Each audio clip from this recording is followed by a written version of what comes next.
people! This is the second issue of the Intoxication biology series, and today the topic of discussion will be endocrine system and hormones. In animals, there are 4 sources of information that affect growth and behavior. So one of these is genetic code, which is a fundamental one. However, there are other 3. There is also immune system, which, like the military reconnaissance, acts to protect the body. The nervous system, which is like a cellular telecommunication system that delivers message to exact location, and of course our beloved endocrine system, which acts like media propaganda machine that disseminates fear, love and hatred among all those cells that have receptors. A viral video on YouTube is like a hormone that attaches to those receptors. Hormones are secreted by numerous cells into body. In fact, body is like internet filled with spam and viral posts of hormones. When cells suck at producing entertaining content, they are called autocrine. The hormones they release affects only themselves. When cells can entertain couple of their Facebook friends, they are called paracrine, since their hormones target only few cells in vicinity. In order to create extremely powerful meme, viral video, or any other sort of internet junk, endocrine cells unite into endocrine glands. That's where the true hormones are made. It would be easy if there were only endocrine cells, but there are also exocrine cells, and exocrine cells are even more exquisite. They have ducts that release hormones into environment. Sweat, tears, large mammary glands, all of these have to do nothing with endocrine system, so forget about them. There are 3 types of hormones: peptide, steroid and amine. Peptide hormones are just extremely common. They are plain and boring because they are not even lipid soluble, and cells obviously do not want them to be invited past the cellular membrane, so they act on membrane receptors. Just like poor delivery man who brings pizza but never gets invited to the party. On the other hand, steroid hormones are considered to be much cooler. Cells readily accept them inside into the cytoplasm or even nucleus. Some steroid insiders go even that far. So that's all because they are lipid soluble. There isn't much to be said about the amine hormones. Usually they are made of the tyrosine amino acid, and there can be either non-lipid soluble and lipid soluble hormones in this class. Endocrine system is definitely not independent. Human body is not a democracy. It is to a great extent dictatorship of nervous cells.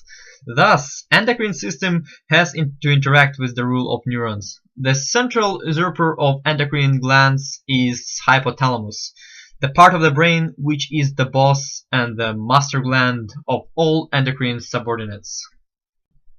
Aside other tasks, hypothalamus acts on anterior and posterior pituitary glands, which are loyal to hypothalamus like 2 wives.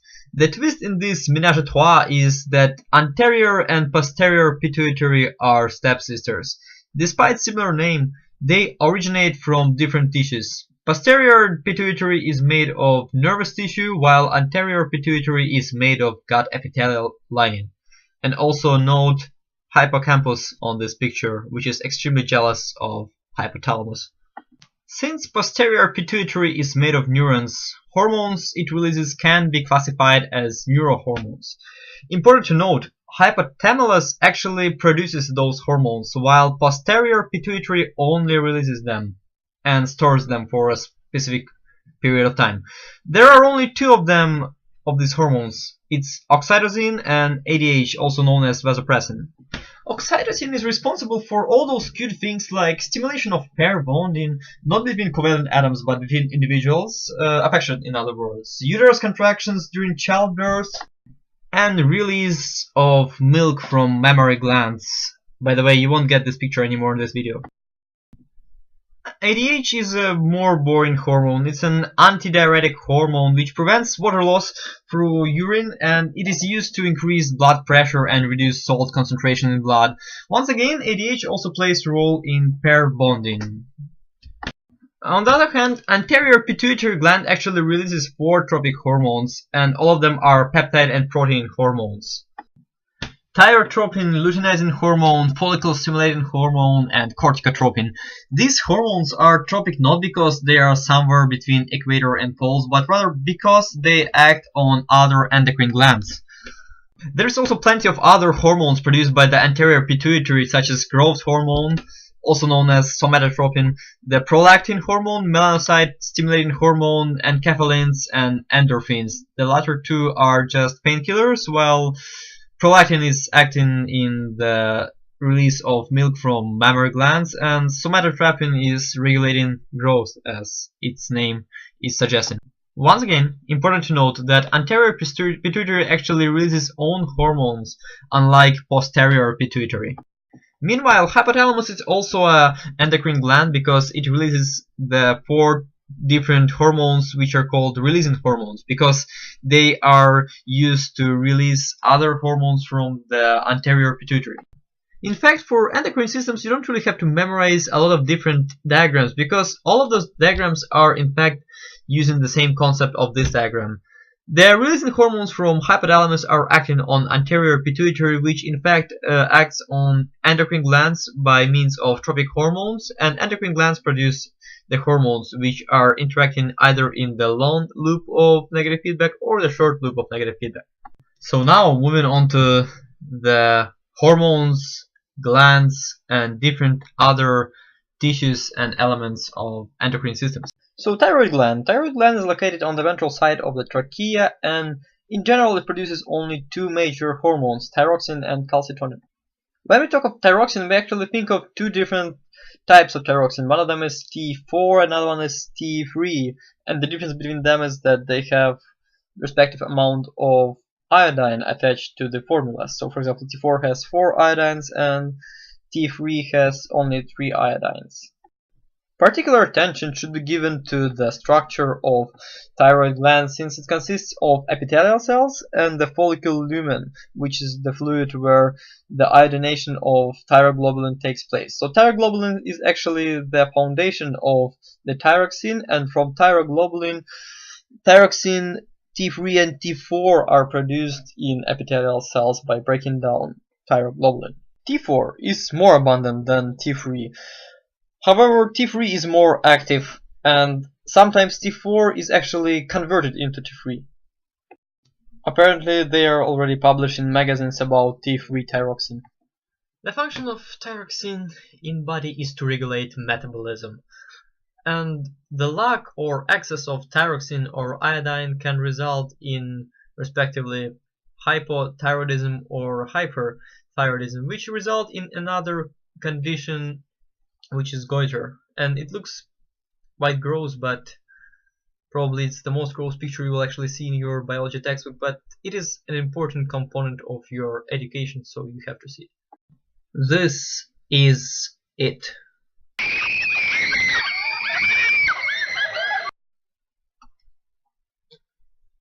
Moving on to something more pleasant.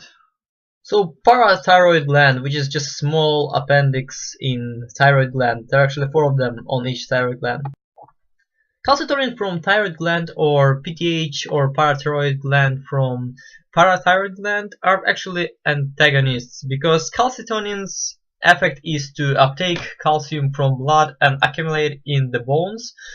However, for parathyroid gland, the action of this hormone is to increase the levels of calcium ions in blood and to absorb more calcium from intestine and actually decrease the level of calcium in bones. So now pancreas. Pancreas is actually a very interesting organ because it's both an organ of digestive system and organ of endocrine system. Pancreas is more famous for production of insulin, which is crucial for regulation of blood sugar. And lack of blood sugar regulation definitely results in diabetes. And there are actually 2 types of diabetes. One of them, diabetes type 1, is created when there is no production of insulin from the birth of the patient. And diabetes type 2 is lack of responsiveness from receptors for insulin in pancreas. Also, there is diabetes insipidus, which is lack of production of ADH or vasopressin, but no one really cares about that. Diabetes actually means goodbye sweet life, or Hello, sweet life. On the other hand, glucagon is acting completely opposite to what insulin is doing. Glucagon is actually breaking down glycogen in liver, and it is actually increasing the glucose levels in blood, while insulin is decreasing the levels of glucose in blood by creating more glycogen in liver and increasing the uptake of glucose by body cells.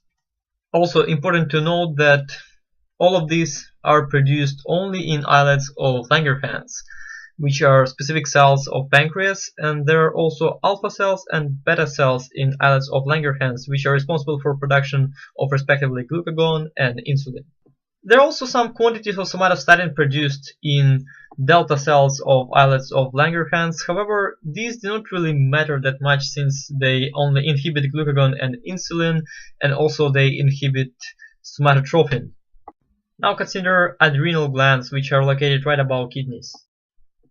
In its essence, adrenal gland is like two glands in one gland. It's almost like a person with bipolar syndrome and with two personalities. So there is the outer personality of the adrenal gland, which is the adrenal cortex, or the outer surface of the adrenal gland. And there is also the adrenal medulla, which is the inner part of adrenal gland. Adrenal cortex is all on steroids.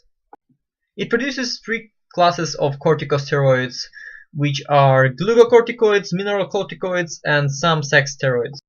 So the main glucocorticoid is cortisol, which is controlled by corticotropin, which in its turn is controlled by cortical-releasing hormone. And the main function of cortisol is to promote increase of glycogen production in liver, synthesis of glucose, and stimulation of ATP formation. Usually cortisol is released in high levels during fight or flight response. The main glucocorticoid is aldosterone, which participates in regulation of salt and water balance and which is highly important in excretory system. Adrenal medulla produces two very similar hormones, which are epinephrine or adrenaline and norepinephrine or noradrenaline, and both of these are amines. The action of these two hormones is very similar. They are used in fight or flight response, and it increases the blood pressure, heart rate, glucose production, and increased vasoconstriction in kidneys, guts, and other non-essential areas. Finally, there is a small gland located somewhere within the brain, and it's called pineal gland, and it produces melatonin, which is an amine, and it is just responsible for regulation of daily biological rhythms of awakeness and sleep. And finally, gonads and sex steroids. However, I won't be able to talk much about them since there isn't much time left, so probably I will leave it to the next video, and hopefully it will happen before your test tomorrow. Anyway, so puberty is just responsiveness to gonadotropins, which are released in the anterior pituitary, and this includes LH and FSH, which stand for luteinizing hormone and follicle stimulating hormone. Sex hormones are not that numerous. There are androgens, which are produced in male organisms such as testosterone, and two of the primary female hormones such as estrogen and progesterone. It is highly important not to confuse sex hormones because results may be quite disappointing unless you are trying to gain victory in Eurovision contest.